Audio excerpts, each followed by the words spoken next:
ఎవరినైనా మిస్ అవుతున్నావా రతిక అంటూ big boss వేసిన ప్రశ్నకి పేరెంట్స్ని కాకుండా ఇంకెవరినైనా మిస్ అవుతున్నాను అంటే అది తననే. నాకు పాటలు పాడే వాళ్ళంటే ఎప్పటి నుండో ఇష్టం అంటూ కూడా రాహుల్ సిప్లిగన్ కోసం ఇండైరెక్ట్గా చెప్పుకుంటూ ఎంతగానో ఎమోషనల్ అవుతూ వచ్చిన రతిక అని మనందరికీ తెలిసింది.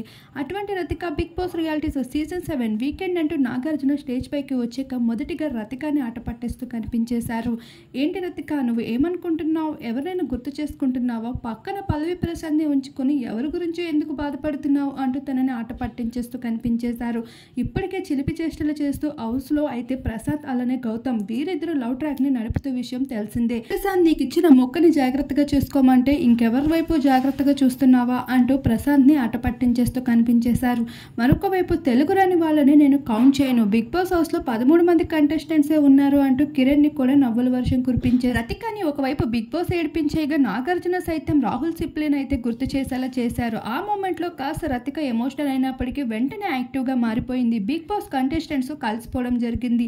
ఈరోజు బిగ్ బాస్ అయితే చాలా ఇంట్రెస్టింగ్గా ఉండబోతుంది.